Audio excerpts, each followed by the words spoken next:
News flashes trumpet, pharma giant A snaps up biotech B for Rs 18,000 crore, 10 pipeline assets, EPS accretive, analysts cheer.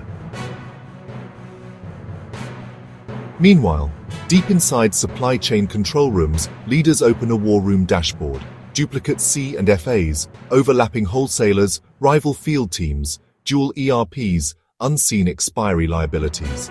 Our mission this module, convert post-merger bedlam into a seamlessly integrated high-velocity channel that delights regulators, partners, and patients alike.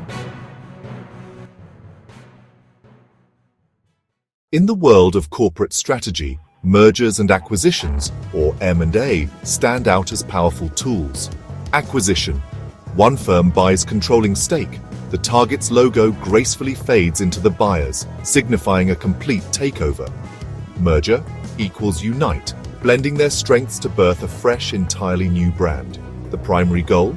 To reinvent the growth curve at a pace that internal research and development, along with organic sales efforts, simply cannot match. It's about accelerating expansion and market presence. Consider a pipeline plug-in. A pharmaceutical company might acquire an oncology-focused biotech firm to plug critical patent cliff holes. This provides instant cold chain expansion and access to new specialty distributors, enhancing their market reach. Scale synergy. Combining manufacturing and logistics operations can lead to significant cost savings. Pruning 40% of duplicate commercial and financial activities saves Rs 75 crore per year in freight and rent alone. Therapy basket dominance. A cardiology-focused firm buys a diabetes market leader.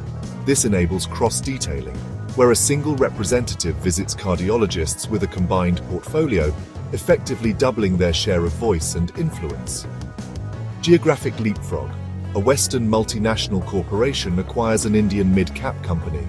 This allows them to inherit a network of 6,000 rural sub-stockists, instantly requiring them to adapt to a rural micro-pack model overnight.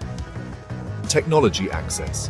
Companies might acquire an AI-enabled virtual trial startup to retool their demand forecast algorithms and align with a new digital stack, enhancing their technological capabilities.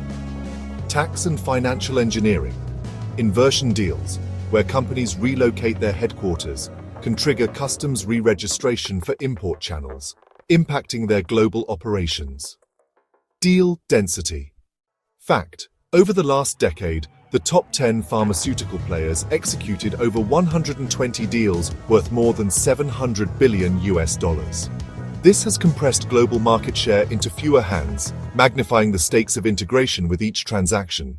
Redundancy. Two partners in one PIN code, double fixed cost, conflict. Whose invoice gets honored? Incentives clash, loyalty fractures. Unchecked, both snowball into stockouts and patient harm. C and FA, 3PL, macro, dual GDP audits, overlapping rents, confusion on batch ownership. Selecting winner requires 4-factor scorecard. Capacity 40%, cost 25%, tech readiness 25%, relationship equity 10%. Transportation, MESO. Two fleets on same lane. Merge routes else pay double tolls and emit extra CO2. ESG backlash. Wholesalers, micro. Former rivals forced to share territory. Fear of volume dilution, they slash orders, causing artificial demand dip. Patients, ultimate stakeholder, prescription bounce. 48H in oncology can derail treatment cycles, human cost beyond P&L. A post-merger integration, PMI, runs like a grand tour, a carefully orchestrated race towards synergy. Stabilize, design, transition, optimize, each phase marked with sprint tasks, clearly defined KPIs and critical go-no-go gates that determine the path forward. Phase 1. Stabilize, day 090. The initial focus is on maintaining equilibrium. Freeze dual policies to avoid disruption. Publish a continuity charter promising uninterrupted supply to customers and honoring all existing liabilities. Simultaneously, set up a 24/7 integration command center.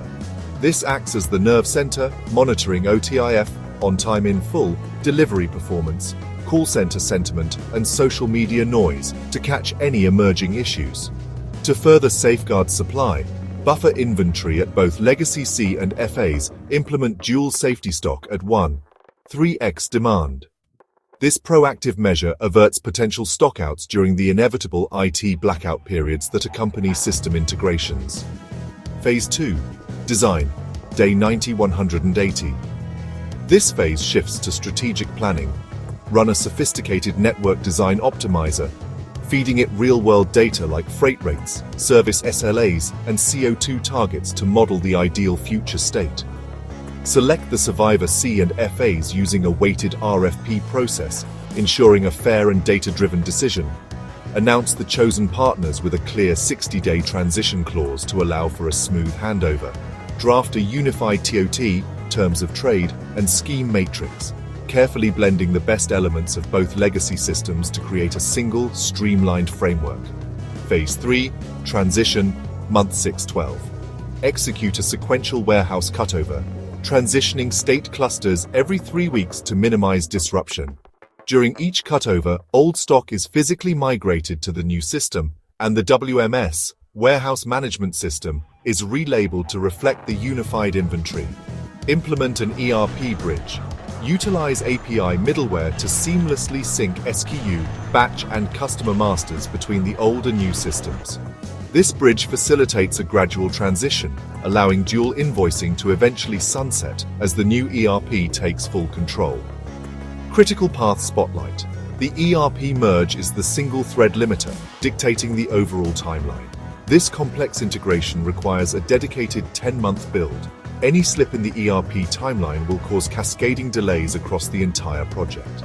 Therefore, assign a dedicated CIO-level sponsor to champion the effort and establish a weekly steering cadence to proactively address any roadblocks. Phase 4. Optimize. Year 1-2. Leverage AI demand sensing to merge historical datasets from both companies. This intelligent data integration significantly improves forecast bias, moving it from a problematic 14% to a much more accurate +/4%. Deploy a route planning engine to consolidate lanes, optimizing transportation networks. This strategic consolidation trims freight costs by 12% and reduces CO2 emissions by 18%, demonstrating the power of integration to drive both economic and environmental benefits. Numbers integrate on spreadsheets, providing a clear quantitative view. Trust integrates in conversations, fostering qualitative understanding. Field reps and channel partners must feel guided and supported, not guillotined by abrupt changes or lack of information. It's about building confidence, not instilling fear. One Voice Playbook, Day 1, CEO video, setting the tone from the top, plus FAQs in 5 languages covers crucial topics like credit policies, transfer of technology, key contacts, and liability considerations. This ensures everyone starts on the same page. Town Hall Cascade, Week 2-4. Regional roadshows, bringing the message to local teams. Live Quanda sessions, allowing for immediate clarification. And an anonymous feedback QR code, providing a safe space for concerns and suggestions. Change Champion Network. Train 10% of reps as merger ambassadors, peer-level mythbusters who can address concerns and dispel misinformation at a personal level. They act as trusted voices within the organization. Success Snapshot. During Megapharm Heal Bio integration, ambassador reps cut rumor-driven order drop by 60% in 3 high-value metros. This demonstrates the tangible impact of proactive communication and trust building. Merger headlines celebrate financial upside. Channel reality decides if upside materializes. Executive must decode synergy drivers to forecast network impact accurately. Neutralize redundancy before it sparks partner exodus, protecting valuable relationships. Navigate 4 PMI phases with ERP on critical path watch. Lead empathetic data-driven communication because supply chains run on trust, and trust is the bedrock of successful partnerships. Accomplish this, and post-deal quarters deliver compounding growth, not compounding grief. Self-check questions. Cite 3 strategic drivers of Pharma M&A beyond pipeline synergy. What 4 factors compose the C and FA survivor scorecard? Name 1 KPI to monitor during stabilize phase and 1 during optimize phase. Outline 2 elements of the 6-signal communication framework.